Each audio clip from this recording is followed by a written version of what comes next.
الثاني بقى المهم، اتحاد الكوره دي مهمه جدا، اللائحه داخل اتحاد الكوره وهتطبق بتاع الاتحاد الدولي، ان اللاعب اللي هيمضي الناديين هيبقى عنده وقف عنيف ويبقى عنده غرامات عنيفه جدا. دي نمره واحد. الدرس الثاني المهم قوي اتفضل في الازمه ديت، ان لازم النادي يبقى فيه هيكل اداري ويحاسب كل واحد على كل ورقه بتطلع. النهارده لما المدير التنفيذي يتم توجيه اتهام ليه بالتزوير زي اللواء المحترم علاء ميلد، انا كنت قاعد معاه في النيابه مرتين، وراجل راجل محترم، راجل 35 سنه في المباحث وراجل محترم جدا، يتوجه له تهمه التزوير على حاجه هو ما يعرفهاش.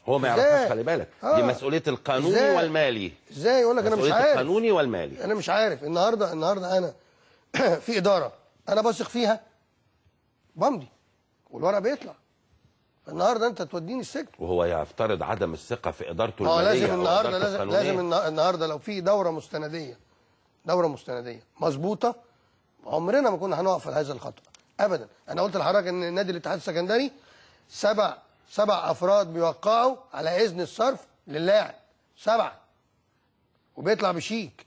طب يا استاذ فتحي، انا عايز اسال حضرتك، لان ده امر مهم اللي حصل ده، شيء صعب قوي علينا كلنا. يعني تتصور لما عرف وايقن نادي الزمالك من خلال شهاده حازم امام ثم وليد بدر، على افتراض ان حازم في الجلسه زي ما هشام بيه قال واتعمل الكروكي كان في المنطقه البعيده، وليد بدر كان في المنطقه القريبه من العقود، وبالتالي ربما ما شافش. لما تاكد نادي الزمالك اليوم ان اللاعب لم يستلم نقديه، كان الوضع الطبيعي يتناول الموضوع اعلاميا ازاي من غير ما يخلينا مغمضين؟ لان مش هنغمض. كان يتناوله ازاي؟ يقول هو مبدئيا وليد بدر يعني كشر عن انيابه وقال كل الكلام اللي قاله ده، يعني من منطلق ان الناس قالوا متشكرين، لازم نقول الكلام دوت، لانه لو كان موجود جوه نادي الزمالك كان هيبقى زي لا موجود. انت بتتكلم على حسين عبد الله. آسف. لا وليد بدر موجود. انا اسف يا وليد، اسف يا وليد، بتكلم على حسين. لا حسين خلاص اللي فجر الموضوع. لا وليد. ولو كان حسين موجود في وسط الحدوته كان برضه كان نفس الحدوته هتمشي داخل نفس فتحي يا كابتن مدحت، ده في علامه استفهام على حسين قضيه ان هو يطلع في الوقت دوت. معلش ما انا بقول لك معلش، انا بقى انت بتخاطب الراي العام، انا بقول لك بقى انا بالنسبه لي تحليلي ان في علامه استفهام ان هو ما كانش حاضر ومش موجود وكان مدير اداري ويطلع في الوقت ده يقول الكلام ده لازم انا بتكلم بحياديه، لازم مسؤولي الزمالك يعرفوا ايه الموضوع ده. تمام. ليه؟ انا عايز اقول بقى كانوا يعلنوا ايه؟ كان لازم يعني يبقى عندهم برضو. انا عايز اقول الشؤون القانونيه في الزمالك اكيد ناس يعني شؤون قانونيه تقريبا مش مستوعبه الموضوع، لان الامور كانت واضحه زي ما احنا بنتكلم. كان لازم ساعتها ما يتعملش مؤتمر الصحفي. يعني المؤتمر الصحفي ده جرجر ناس كتير جدا جدا ان تتكلم في الموضوع وبعضها مش فاهمه، ولكن لما يطلع مسؤول الزمالك ويتكلم بكل هذه الثقه ان الامر هيوصل للمحكمه الرياضيه. وعلى فكره الاستاذ محمد الرشوق اتكلم معاك وانا كنت موجود الخميس اللي فات واتكلم في نفس الخط. مظبوط. اتكلم ان احنا هنكمل وان الموضوع هيوصل الى اخر صحيح. وانا حاولنا نكلمه دلوقتي على فكره ما ردش، وما ردش حد من نادي الزمالك اطلاقا. كلمنا مجموعه ما ردش. طبعا يعني مش عايز اقول يعني ايه، بالتاكيد مسؤولين الزمالك انفعلوا وحكموا انفعالاتهم ومشيوا بالعند في الموضوع، وما كان ينبغي لهم ان هم يستكملوا هذا المسلسل اللي اعتقد ان الصلح فيه يعني حل مشاكل كتير. كان المفروض يعلنوا ايه النهارده يا استاذ فتحي للراي العام؟ هو ده سؤالي. كان المفروض يطلعوا يقولوا بوضوح ولا التمثيليه اللي احنا شايفينها دي؟ بص زي ما حضرتك بتقول يعني هي كل الناس فاهمه التمثيليه. لكن زي ما قال المتر يعني هو المساله بتتعمل عشان يبقى الشكل في النهايه. طب ما الشكل اتعرف يعني وحسن اتكلم وقال حته ان احنا لازم نكشف الحقيقه داخل نادي الزمالك. وانا بتكلم معاه. انا كان نفسي اسمع حد من الزمالك يتكلم. لا كله احنا قاعدين نتكلم في الموضوع. هو الاستاذ عمرو الجنايني تقدم باستقالته من نادي الزمالك. اكبر دليل على ان في حاجه كبيره. قدم باستقالته ليه؟ احتجاجا على الصلح ولا احتجاجا على الموقف الذي وضع فيه نادي الزمالك؟ انا بقول لك كان نفسي حد يطلع يتكلم. يا ريت تطلبوا لنا تاني عمرو بيه الجنايني يوضح لنا. هم اتصلوا على فكره برضه عشان نديله حق الاستاذ رؤوف جاسر نائب رئيس مجلس الاداره، فهو قال لهم اعتذروا للكابتن مدحت وبلغوه بالحرف الواحد ان هو كان موجود في الساحل الشمالي ولا يعلم شيء عن هذا الصلح وما زال موجود في الساحل. واكد الاستاذ رؤوف جاسر ان الاستاذ عمرو الجنايني تقدم باستقالته، اكد هذا الاستاذ رؤوف جاسر. وايضا قال ان هو شخصيا لم يتقدم باستقالته وفقا لبعض الاخبار، لكن هو اكد الاستاذ عمرو الجنايني يتقدم باستقالته. تمام. طيب يعني اذا احنا بنخلص من هذا الامر أن المعالجة التي تمت إعلاميا ليست بالمعالجة المقبولة، وزي ما قال الأستاذ حسن والأستاذ فتحي نحن في العصر المفتوح، وما ينفعش إطلاقا أي حد يضحك على حد بكلام، وما ينفعش يتقال إن ال1,200,000 اللي في اتحاد الكورة اللي دفعهم النادي الأهلي جده لا خدوهم يا زمالك، ما ينفعش، وهو اللي مقدم دعوة بيقول فيها ان هم ما ياخدوهمش، ولا هو راجل بقى مش عايز اوصفه وصف معين يعني. انا عايز اقول حاجة أخيرة. أخيرة. يعني انا مش هقول اسماء، بس انا سألت شخصية كبيرة جدا في النادي الاهلي نعم على الصلح. قال لي جملة واحدة بس، وانا يعني مش عايز اقسم ان هو قال لي هذه الجملة، بس انا عايز اوري لك قد ايه العلاقة بين الناديين مهمة جدا. قال نادي الزمالك نادي كبير ونادي عريق ونادي ماشي مع الأهلي وجزء من تاريخ الكرة في مصر والرياضة في مصر. بالظبط كده. لابد أن تنتهي هذه القضية بما يحفظ ماء وجه نادي الزمالك. كلمة حلوة جدا. كلمة حلوة. وانا كان نفسي اقابلها لما سألتني يعني كان يطلع الزمالك. انا كنت اتمنى ان مش النهارده ده امبارح يطلع مسؤولين نادي الزمالك مبكرا يقولوا ان احنا عندنا خطأ، اما وانه عمل مؤتمر صحفي واعلن فيه كذا وكذا. لا بس في المؤتمر الصحفي برضه مش هنغفل حاجة يا جماعة، ان في المؤتمر الصحفي قالوا باللفظ كده المخطئ ياخد عقابه. طب ماشي، اذا كان في حد مخطئ عندنا فالناس على فكرة الدكتور برضه محمد ابو شقة الراجل المحترم هو برضه بحث الامور من الناحيه القانونيه اللي هو البلاغ المقدم مننا في النيابه العامه، سواء كانت الامانه او التزوير اللي كان ثابت في الورق.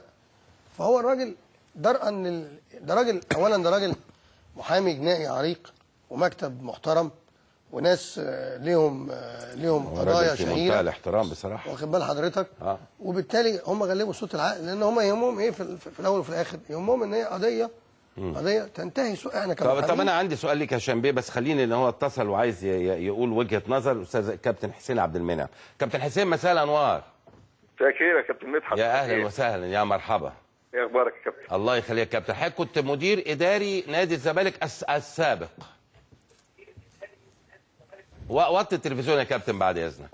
انا موطي يا كابتن. اتفضل يا كابتن. تمام. حابب تقول ايه يا كابتن؟ اتفضل. كابتن مدحت مساء الخير الاول. مساء الخير كابتن حسن مستكاوي. اهلا فتحي. اهلا بيك يا كابتن. المحامي العظيم كابتن هشام. اهلا وسهلا. عايز اوضح بس نقطه عشان الاستاذ فتحي قال ستيتمنت كده، يعني انا بصراحه معترض عليها. اتفضل. حقك. مش كوني ان انا مشيت من نادي الزمالك يبقى انا لو كنت موجود كنت هرضى برضه باللي بيحصل. انا مشيت مخصوص لان انا عارف ان ده هيحصل، واعترضت وطلعت اتكلمت علشان انا عارف ان نادي الزمالك هيوصل للحته دي. وده اللي ما عجبنيش. ليه يا كابتن؟ لان انا ابن نادي الزمالك 68 في نادي الزمالك. اعرف الله يرحمه كابتن مستكاوي ابو الاستاذ حسن كان بيقعد معانا وكان بيدينا دروس. تمام يا كابتن؟ تمام. اتفضل يا كابتن.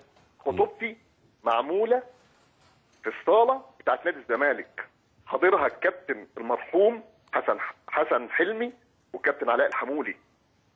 فانا ابن نادي الزمالك، فلما اشوف نادي الزمالك رايح للنيابه وانا عارف ان الكلام ده مش مظبوط لازم اطلع اتكلم. طب هل عندك توضيح يا كابتن حسين تحب تقوله لنا؟ انا بس خليني اكمل يا كابتن مدحت بعد اذنك. اتفضل. انا ليا شغلي، انا راجل مهندس بترول في قطاع محترم جدا، ماسك منصب كويس. نادي الزمالك كلفني بالعمل مدير اداري. انا ما روحتش اشتغل في نادي الزمالك، انا بقالي 25 سنه بره نادي الزمالك. فدي بس ملحوظه اقولها للاستاذ فتحي. طيب حابين نسمع منك توضيح. ليه ملحوظه ثانيه؟ اتفضل. هو اتصل بيا وبعت لي رساله ان انا اكلمه وانا ما رضيتش اكلمه. مين؟ ليه؟ انا هشام عبد الرب. اوكي. تمام؟ مظبوط. ليه؟ عشان ما يبقاش فيه هات وخد.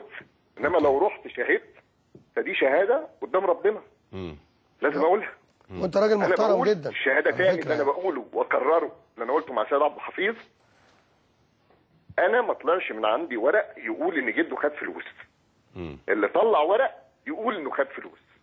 دي الستيتمنت اللي انا قلتها. كلام واضح يا كابتن مدحت؟ لا مش واضح. الوصل اللي طلع ده وصل من النادي ولا ورقه مكتوبه بخط لا اليد؟ حضرتك تسال اللي طلعه.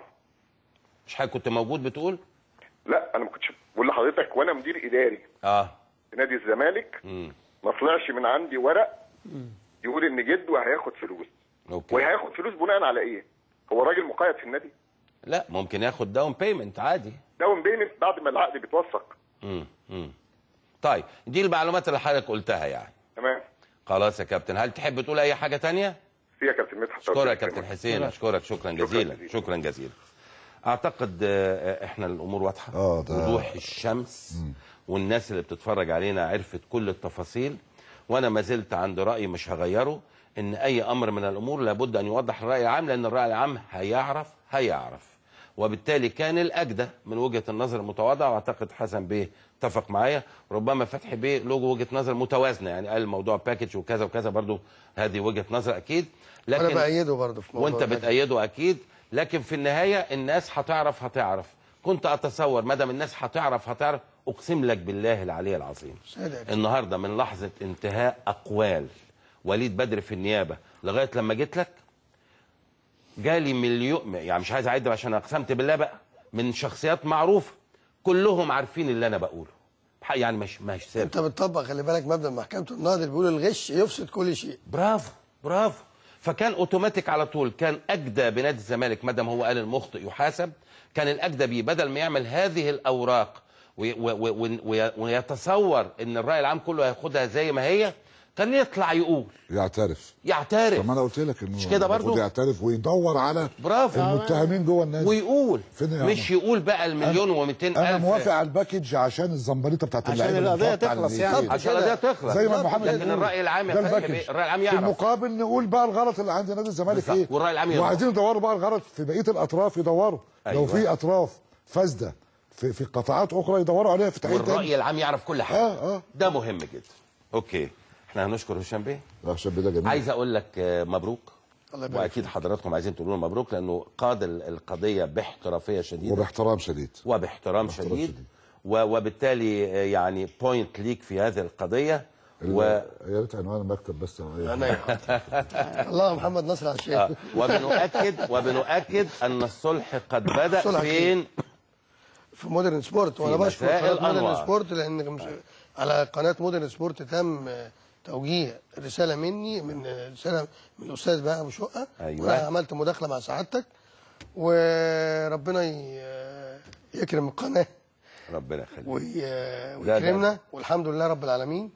انا بشكر كل اللي وقفوا جنبي من اللي حواليا، وبشكر الظروف اللي اتاحت لي الفرصه ان انا اوصل للحقيقه واجيب للاعب حقه، عشان اللاعب بقى يتواصل ويشوف حياته كل شويه رايح جاي على النيابه، والحمد لله والشكر لله يعني. جميل. اذا اولا بشكرك يا هشام بيه على تشريفك، شكرا جزيلا. كمان لازم اشكر الحقيقه الاستاذ الفاضل الدكتور ابو شقه على مبادرته، بهاء الدين ابو شقه، على مبادرته الجميله في مساء الانوار، اللي ارتضى ان هو يطلع عندنا في مساء الانوار ويعرض مبادره الصلح الجميله اللي كنا نتمنى أن يغلب صوت العقل في نادي الزمالك بعدها مباشرة، وأن تتم الأمور بدون ما نخش في هذه المتاهات، ولا ننتظر شهادة وليد بدر النهاردة أمام النيابة، وهي شهادة محترمة من رجل محترم، علشان نعرض كل هذه الأمور. مع كرة القدم الحقيقية، ولكن بعد الفاصل.